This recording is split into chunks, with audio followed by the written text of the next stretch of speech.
NHI द्वारा ये जो सुंदरनगर बाईपास 4 लेन है इसका निर्माण हो रहा है।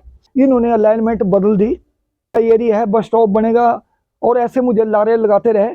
पीछे कुछ दिन काम ये बंद हो गया था तो मुझे घुमाते रहे, कागजों में करेंगे, लेकिन मौके के ऊपर जो है कोई भी अफसर नहीं आया एनएचआई की तरफ से कि मेरी समस्या का हल किया जाए, अन्यथा मैं एनएचआई के दफ्तर में भूख हड़ताल के ऊपर बैठ जाऊंगा। आप देख रहे हैं नेक्स्ट 2 न्यूज हिमाचल।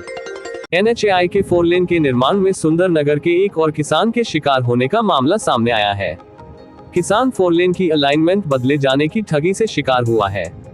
किसान ने जिला पुलिस प्रशासन को लिखित पत्र में समय पर उसके हक में कार्रवाई नहीं होने पर एनएचआई के नागचला के दफ्तर में धरना देने की धमकी दी है। उन्होंने कहा कि पहले मैं धरना दूंगा, अगर मेरी नहीं सुनते तब भी नहीं की गई तो मैं किसी भी हद पर जाने के लिए मजबूर हूँ। उन्होंने कहा कि प्रधानमंत्री आए चाहे भूतल परिवहन मंत्री नितिन गडकरी आए, मैं भी उन्हें भी काले झंडे दिखाऊंगा। सुंदरनगर उपमंडल के जरल जुगाड़ पंचायत निवासी वृद्ध किसान अशोक कुमार शर्मा से 4 लेन के लिए भूमि अधिग्रहण को लेकर धोखा हुआ है। एनएचआई के स्थानीय अधिकारी 8 साल तक किसान को धोखा देते रहे हैं। अशोक शर्मा बताते हैं कि 8 साल पहले से 4 लेन पर बाईपास बनाया जा रहा है, जिसके लिए जमीनों का अधिग्रहण किया जाना है। जारी की गई यदि सूचना में अशोक शर्मा की जमीन का भी अधिग्रहण का खसरा नंबर प्रकाशित किया गया था, जिसके चलते अशोक शर्मा ने एनएचआई के स्थानीय अधिकारियों से संपर्क किया। अधिकारियों ने अशोक शर्मा को जल्द कार्रवाई का आश्वासन दिया। ये क्रम तकरीबन 8 साल तक चलता रहा।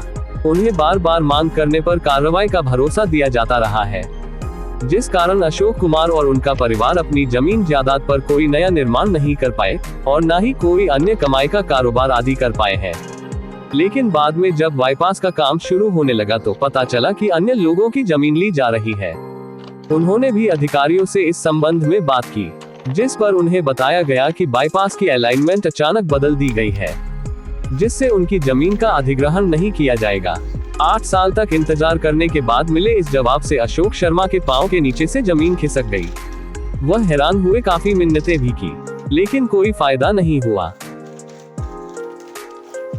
इसके उपरांत अशोक शर्मा ने जिला प्रशासन और सुंदरनगर प्रशासन कर मांग की। प्रशासन की मदद से बार बार आग्रह किया, लेकिन एनएचआई के अधिकारियों ने इनकी एक नहीं सुनी।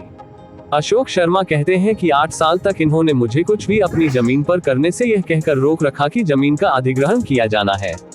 हम इस भरोसे से किसी तरह का कोई कार्य नहीं कर पाए, लेकिन अब 8 साल के बाद उन्हें इस तरह का धोखा देकर चलता किया गया है, जिसके चलते उन्होंने कहा कि पुलिस प्रशासन को सूचित कर धरना देने की जानकारी दे दी है। एनएचआई उन्होंने कहा कि पहले मैं धरना दूंगा, अगर मेरी नहीं सुनते तब भी नहीं की गई तो मैं किसी भी हद पर जाने के लिए मजबूर हूँ। उन्होंने कहा कि प्रधानमंत्री आए चाहे भूतल परिवहन मंत्री नितिन गडकरी आए, मैं भी उन्हें भी काले झंडे दिखाऊंगा। मेरा नाम अशोक कुमार, मेरा घर जरल के अंदर है, जो जुगाड़ पंचायत के अंदर आता है, और मेरे घर के साथ जो है वो एनएचआई द्वारा ये जो सुंदरनगर बाईपास 4 लेन है इसका निर्माण हो रहा है। 29/9/2014 को भारत के राजपत्र में मेरा नंबर जो सर्वेक्षण नंबर 584 मोहाल बड़ियाणु प्रकाशित था, लेकिन बाद में पता नहीं किस वजह से सरकार का भी ज़्यादा नुकसान करके इन्होंने अलाइनमेंट बदल दी, जिसकी वजह से मुझे जब मैं इनसे पूछता था कि आपने ऐसा क्यों करें, तो मुझे ये बताते थे कि यहाँ पर चौक बनेगा इसलिए आपका नंबर जो है 3D में नहीं आया, क्योंकि वहाँ पर आपका एरिया है, बस स्टॉप बनेगा, और ऐसे मुझे लारे लगाते रहे।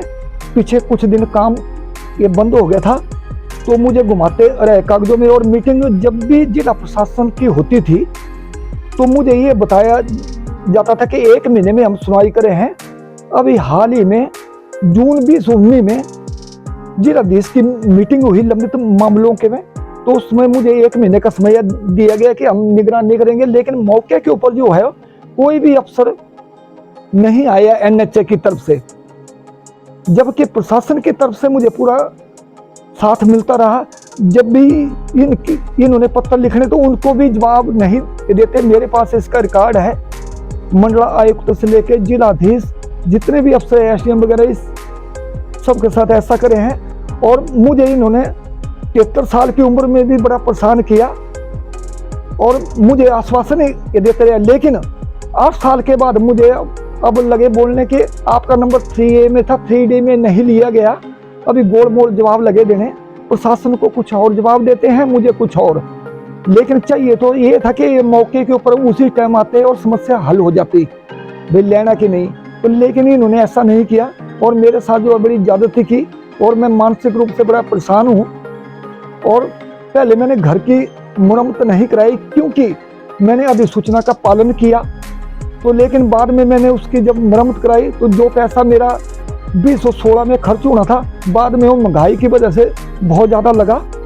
तो मेरा निवेदन है कि मेरी समस्या का हल किया जाए, अन्यथा मैं NHI के दफ्तर में भूख हड़ताल के ऊपर बैठ जाऊंगा। इसकी बात मैंने पहले भी पत्र उपायुक्त महोदय SP साहब को लिखे हैं।